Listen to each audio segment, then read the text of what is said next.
Restoring the Lost Tale. In the tower of the Great Storybook, where their journey had begun, the 6 princesses gathered once more.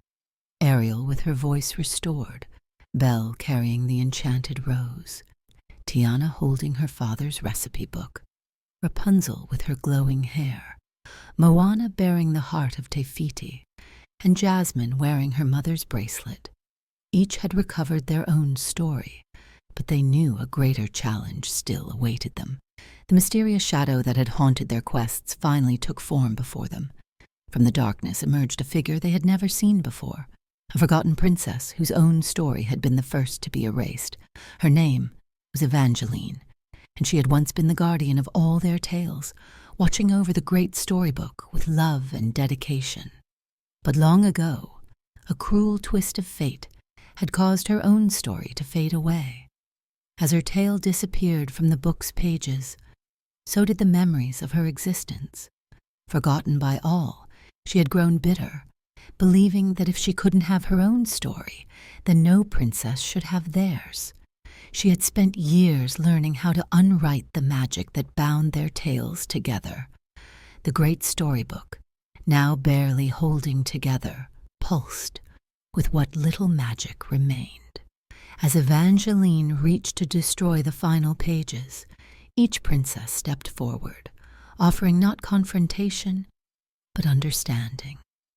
They could see their own fears reflected in her eyes, the fear of being forgotten, of losing who they truly were. Ariel's voice rang out first, singing a melody of hope and remembrance. Belle opened her book of collected stories, showing how each tale connected to the others. Tiana offered a taste of her father's gumbo, made with love and dreams.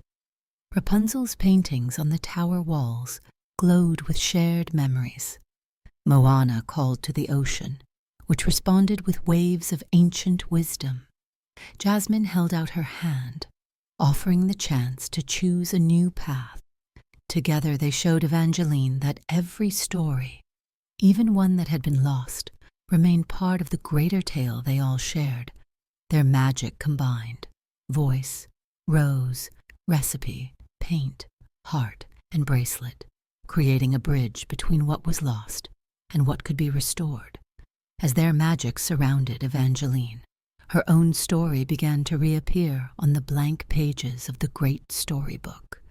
They saw her tale unfold, a princess who had loved stories so much that she had been chosen to protect them, who had lost herself, but never truly lost her connection to the magic that bound all their tales together. With each remembered detail, the darkness that had consumed her began to fade. Evangeline's heart, so long closed to the possibility of redemption, opened once more to the magic of storytelling.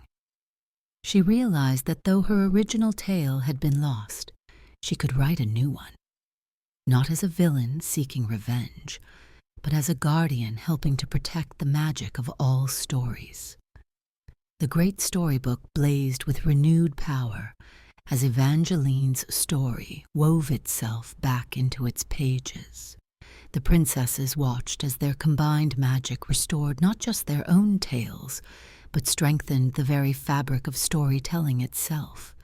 They had proven that true stories could never really be erased as long as someone remembered their heart. In that moment of healing, each princess fully understood their role as guardians of the storybook. They were more than just characters in their own tales. They were protectors of the magic that gave all stories their power to inspire, to teach, and to transform. And so, 7 princesses now stood watch over the Great Storybook, each bringing their own unique magic to protect its pages.